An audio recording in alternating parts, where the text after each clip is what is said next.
Video start करने से पहले आगे जब भी आपको रीडिंग की ज़रूरत हो तो आपको सिंपली सर्च करना है ieltsking.in। यहाँ पर आपको मिलेंगी वो रीडिंग्स जो कि 2022 में मतलब इसी साल में पब्लिश हुई हैं और वो रीडिंग पैसेजेस जो कि रिपीट हो रहे हैं और बहुत बच्चों को आए हैं। आगे से जब भी रीडिंग की प्रैक्टिस करनी हो तो सर्च करना ieltsking.in। Test 4.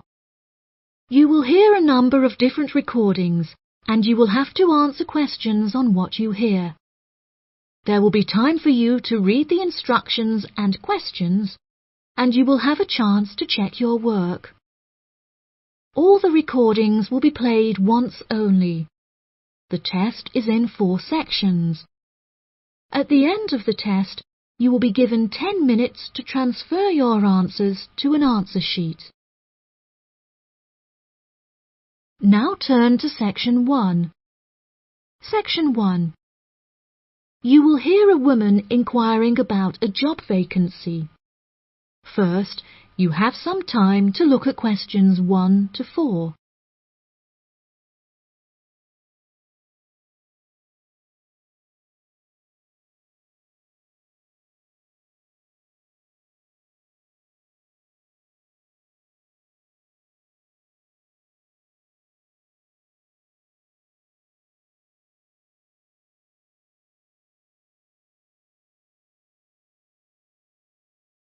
You will see that there is an example that has been done for you. On this occasion only, the conversation relating to this will be played first. Hi there. Welcome to the Job Centre. How can I help? Good morning. I'm here to inquire as to whether you have any jobs available at the moment. Yes, we have several available. What kind of job is it that you're looking for? Well, I'll take any part-time jobs I can get. I'm really strapped for cash at the moment. The type of work the woman is looking for is a part-time job, so part-time has been written in the space. Now we shall begin. You should answer the questions as you listen, because you will not hear the recording a second time. Listen carefully and answer questions 1 to 4. Hi there. Welcome to the Job Centre. How can I help? Good morning. I'm here to inquire as to whether you have any jobs available at the moment. Yes, we have several available. What kind of job is it that you're looking for? Well, I'll take any part-time jobs I can get. I'm really strapped for cash at the moment. OK. Bear with me while I have a browse on our system. Here we are. We have 3 vacancies at the moment, all involving quite different roles. That sounds promising. What are they? The first one is for a post as a receptionist.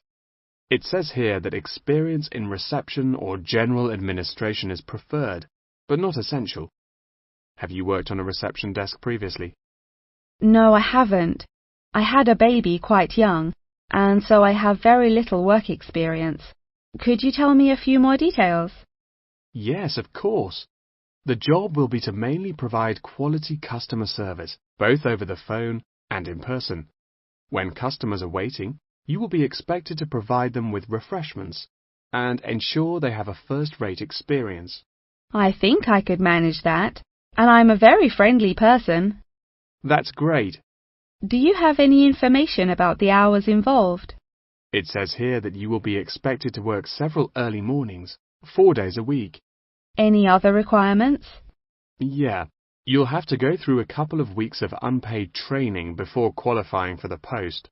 I don't know if I would be able to fully commit to that.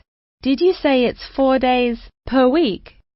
Yeah, it says here 4 days a week, with another day off per week when requested in advance. It also explicitly states that at least one of your working days must fall on a weekend. I'll have to think about that and talk to my babysitter. Before you hear the rest of the conversation, you have some time to look at questions 5 to 10.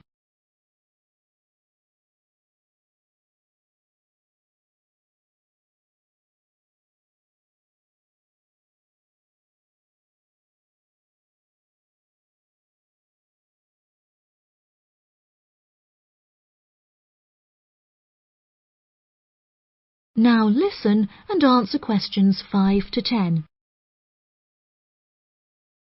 Are there any other roles beginning later in the day? Yes, there's an advertisement here for a driver. It says you'll need a clean and valid UK driver's licence, with absolutely no exception. No problems there. I passed my test first time and have never received any points. It also explicitly states that you must be over 25 and have been driving for at least 6 years. That sounds quite exciting. Is there any more information? Yep, it says here that working hours are flexible and the employers are happy to work within your personal schedule since they employ multiple drivers. That's great. The employers ask for a commitment to either mornings 5 days per week, evenings 5 days per week, or 3 full working days per week. I'm sure I can handle all that without a problem. As well as driving the employers to and from work, they will ask you to perform various duties on their behalf, such as collecting the grocery shopping and picking their children up from school. Do they need me to work a day on the weekend as well? No, it says here that they only require you to work on weekdays, not weekends. That sounds interesting. OK, there's only one more left, another customer service related post. It looks like it requires you to work short hours, quite late at night, so it might not be suitable for you. Do you want to hear about it anyway? Yeah, can't do any harm. OK, so it's a post for a cashier in a cinema in the centre of town. I'm sure you've been to the cinema a few times, so you can guess what kind of role it would be. They're quite short and late shifts, between 5:30 and 10:30 most nights, with slightly longer shifts on Friday and Saturday nights. Can you tell me what the job involves? Yes, sure. It says that you'll be required to sell and dispense tickets and provide refreshments. Also, they ask that you be quick on the computers, since you'll also need to take bookings over the phone, but you'll receive basic training for that. Do they need me to work weekdays as well? Well, it says here that if you request at least a fortnight in advance, they will grant you a day off on Mondays, but never on a weekend.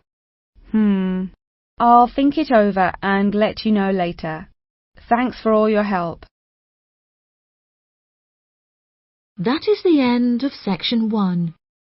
You now have half a minute to check your answers.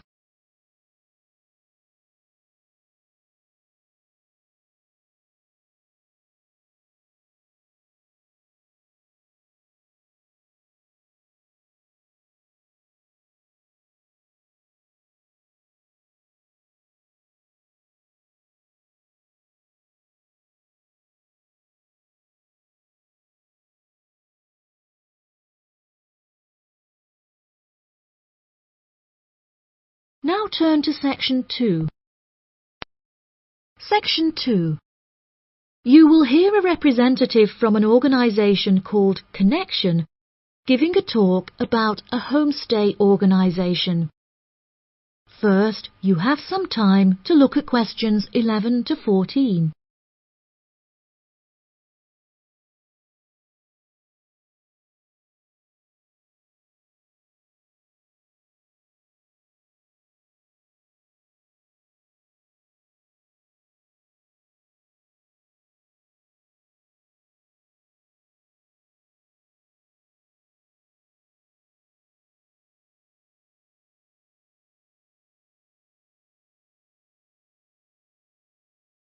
Now listen carefully and answer questions 11 to 14.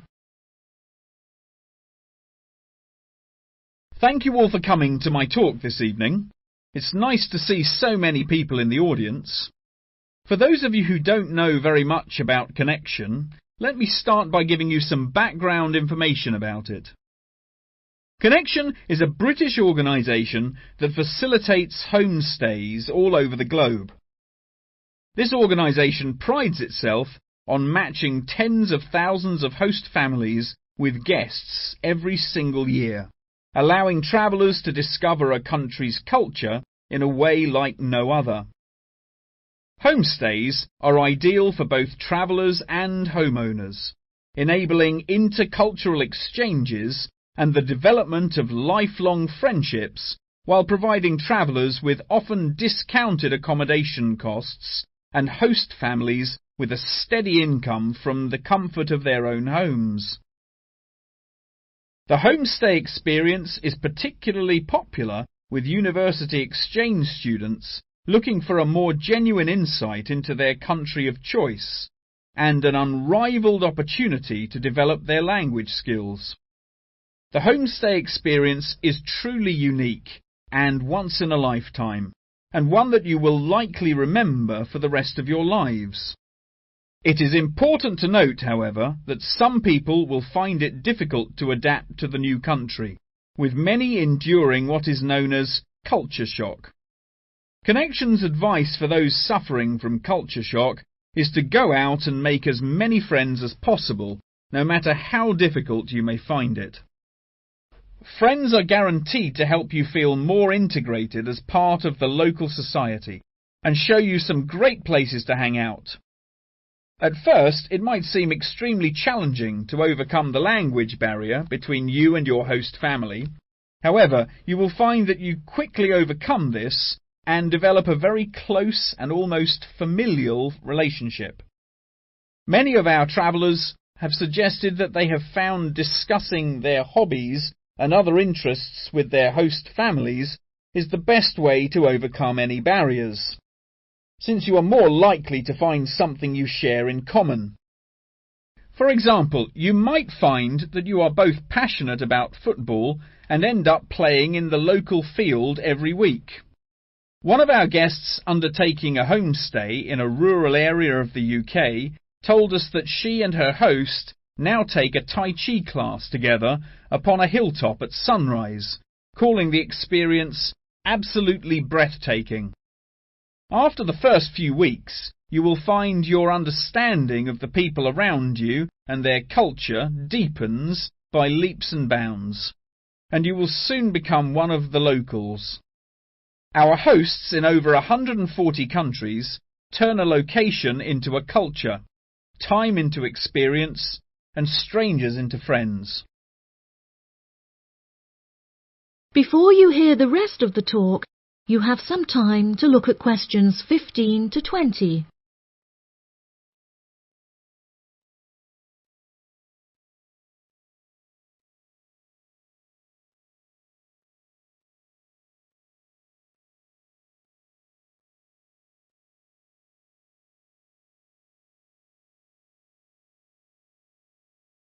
Now listen and answer questions 15 to 20.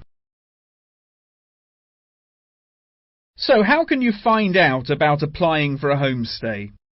The best way would be to visit Connection's website, www.connection.com, and contact one of their friendly advisors for more information.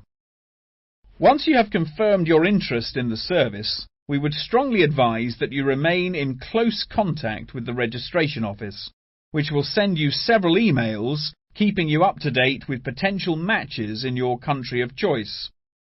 Once registered, Connection will require you to send various documents and will act as an intermediary between you and the host family prior to final confirmation and payment.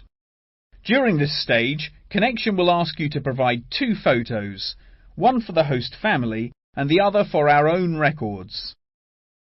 Please ensure that you sign the back of each photo. Due to the nature of the service Connection provides, security is an absolute must, and they will ask you to send in photocopies of your passport, birth certificate, and a bank statement as confirmation of your identity. On receipt of these documents, the official process will begin and your bank account will be debited for the initial deposit of £200. If you haven't received any acknowledgement confirming receipt of these documents from us within 7 working days, please contact the main office. As I mentioned before, due to the nature of the organisation, Connection operates a meticulous screening process and all applicants will undergo an interview in our head office in London, with exceptions made in extreme circumstances. After your interview, it may take us several weeks to carry out the decision process, so please be patient with us. If you would like a fast-track service, please indicate this on your application, and we will notify you of the additional charges. Finally, once we have come to a result about your application, you will receive a decision in the post. If you do not receive an offer of placement, we will refund your deposit within 7 working days. That is the end of section 2. You now have half a minute to check your answers.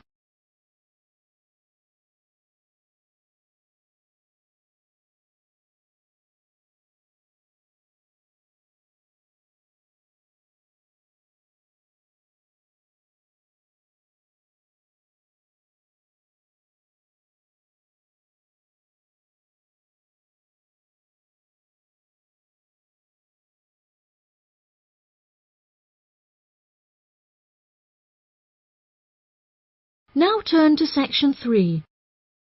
Section 3. You will hear a conversation between 2 students and their professor discussing an essay. First, you have some time to look at questions 21 to 26.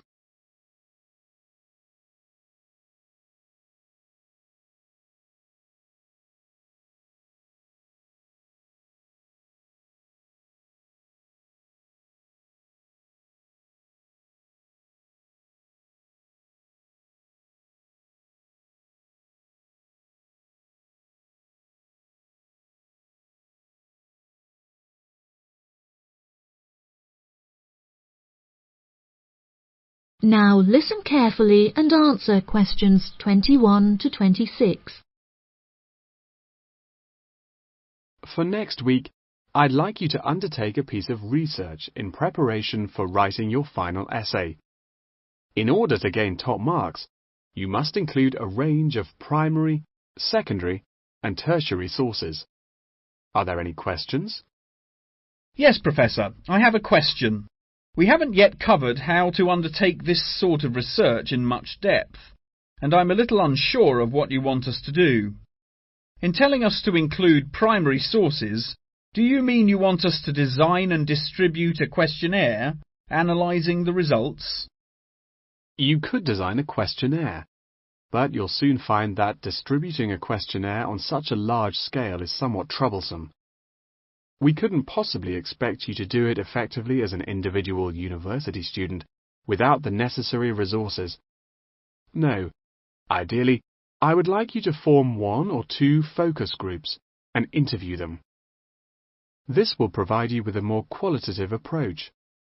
If your strengths lie in mathematics, please by all means take a more quantitative approach, but this will be more strenuous and time-consuming, and isn't entirely necessary for the purpose of this study. Professor, you haven't told us what our project is about. Do we get to choose our own topic based on the previous study? No, I'm afraid not. This will be a strictly Australian study. However, you can choose which angle you'd like to take, so long as it remains within the realm of anthropology. Does anyone have any questions specifically about the formation of the focus groups? I'd had several emails about this, and I'd like to address it now. My study is related to growing up in Australia, and the question of nature versus nurture. I've gathered more than 200 school children who would be happy to participate in a focus group. Do you think we'll need to include that many participants in a focus group? Blimey, Douglas, well done for finding that many willing children. But you definitely don't need that many for the study you're going to undertake. I'd say you need no more than 5 children per group, and no more than 3 groups, so 15 children altogether. You definitely need to control the group size in order to generate a meaningful dialogue. OK, if it's useful, I'll try and do it. I appreciate your enthusiasm for the project, but there are plenty of different ways to gather data. And I'm sure that if you look hard enough, you'll find someone who has conducted almost the exact same research in the past. My advice for you is don't be too ambitious and try to include as much information about various people or sectors. For those who haven't ever collected original data before, what do you suggest we do? I would suggest that you read accounts from other people who have undertaken such research to see what advice they can give. I would also encourage you to read Chapter 8 in the course textbook, which should give you a good introduction to collecting data. Moreover, you should try to practice using the data table provided in your course handbook. By now, you should have read at least 6 or 7 books giving quite detailed instruction on how to go about collecting data. Professor, I don't know about everyone else, but I'm having trouble reading the books. I had a really big assignment for another course, and I've been spending all my time on that. Jane, have you read all the books the professor mentioned? Well, my trouble is getting hold of the books. I've been to the library several times, but all the books are out. Sounds like you should have started borrowing books a bit earlier. Yes, I should have. But I got several ones from my friend a couple of days ago. I just skimmed through them and don't remember a lot of the information. Before you hear the rest of the conversation, you have some time to look at questions 27 to 30.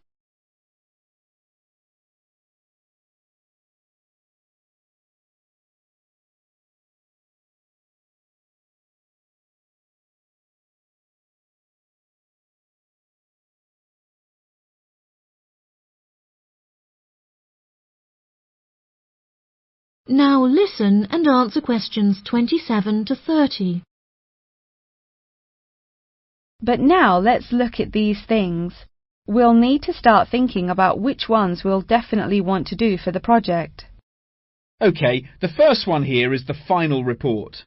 If you like, we can work together on the research and data collection side of the project, and doing the final write-up. Cool, that sounds good. I'm not sure how much I'd be able to contribute, considering I haven't had a chance to read the course material, but I should be able to prepare some sheets and a list of questions that can be used during the focus group sessions. That sounds appropriate. I think so too. Do you think we'll need to write a letter to send to the participants, telling them the time and place for the interviews? Positive. I can take care of that. Well, that's great. I should also include a document for them to sign, saying that they're happy to be voice recorded. Oh yes, of course, I forgot about the transcript. That'll likely be a big job, so let's do half each. I'll do one of the groups, and you can do the other, OK? Sounds like a plan. That is the end of section 3. You now have half a minute to check your answers.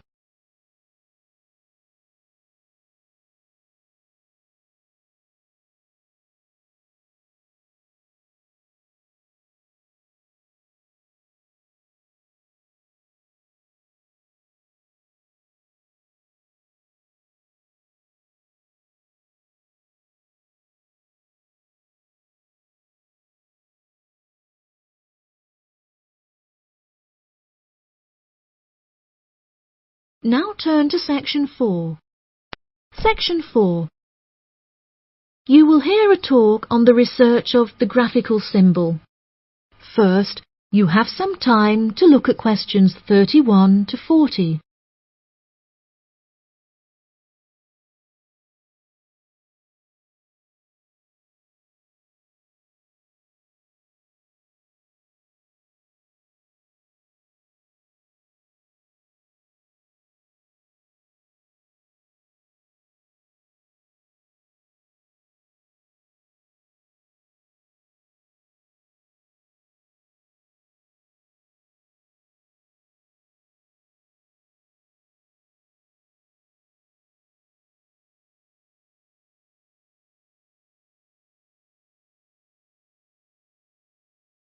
Now listen carefully and answer questions 31 to 40.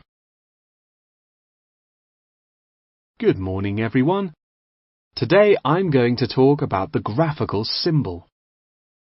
A graphic symbol is a written symbol that is used to represent speech, such as those used in the Greek alphabet. The term graphic symbol encompasses anything from the logographs used in Egyptian hieroglyphic writing to ancient Chinese pictograms. Early symbols were based on pictographs and ideograms before they were developed into logographic writing systems. These systems are still in use in some non-literate cultures in Africa, the Americas, and Oceania.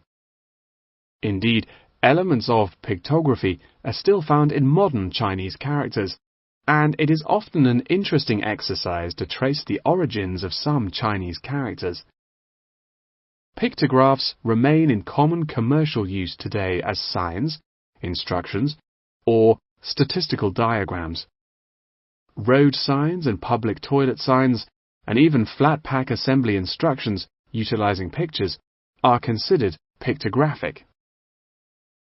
Ancient graphic writing systems provide researchers with a wealth of knowledge about past civilizations. In 1799, one of the most important historical discoveries was made by accident when members of Napoleon's expedition to Egypt found a stone in Rosetta that exhibited 3 different scripts. The stone, now known as the Rosetta Stone, was studied in significant depth by scholars and was first deciphered by Frenchman Jean-François Champollion in 1822. He was able to correctly determine the phonetic values of the symbols, and later research has confirmed his findings. In many of these symbols, lines are used to portray a multitude of meanings, and knowledge and understanding of these lines holds the key to comprehension of graphic writing systems. A key moment in the history of communication was the invention of the camera obscura, or camera. Although the concept can be traced back to the 5th century BC Chinese philosopher Mo Ti, the first photographic image was ultimately created in 1826 by Joseph Nicéphore Nicéph. Photography, as it was later known, enables researchers to piece together and better understand history. Today, photography forms a huge part of everyday life, and most publications contain a vast number of photographs. Photography is used in advertising and is now becoming a way to increase awareness of existing world issues. For example, animal welfare charities are increasingly using photography to advertise animals that are at high risk of endangerment. Charity workers are sometimes flown to far-flung locations to document the suffering endured by high-risk animals in an attempt to raise human awareness of their consumption activities and how they impact others. One recent high-profile campaign was undertaken by attaching a camera to the foot of a bird in order to obtain photographs of the animals in their natural habitats and understand how often they come into contact with human waste. A soon-to-be-released documentary about the suffering of animals on Midway Island shows the full extent to which human consumption is harming animals thousands of miles away from us.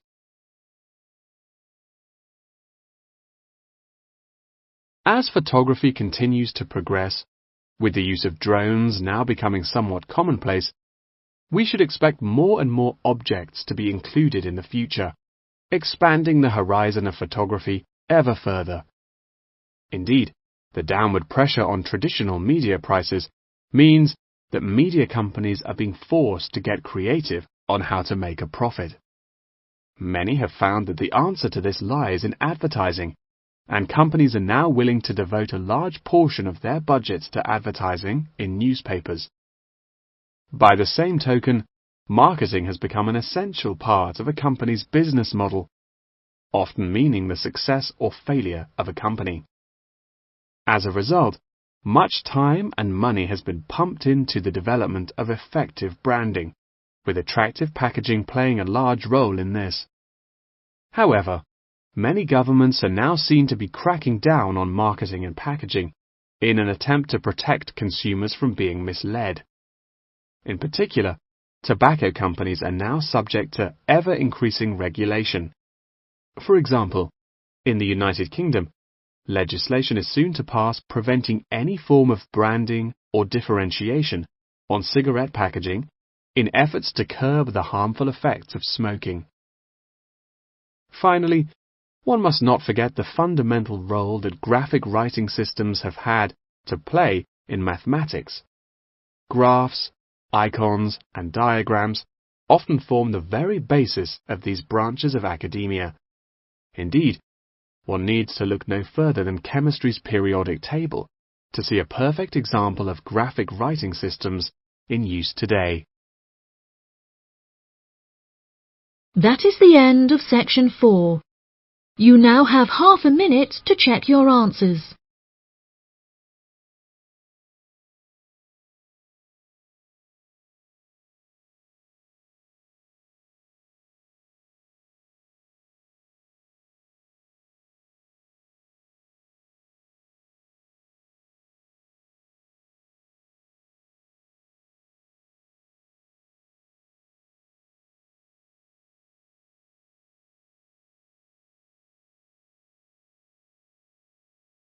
That is the end of the listening test. In the IELTS test, you will now have 10 minutes to transfer your answers to the answer sheet.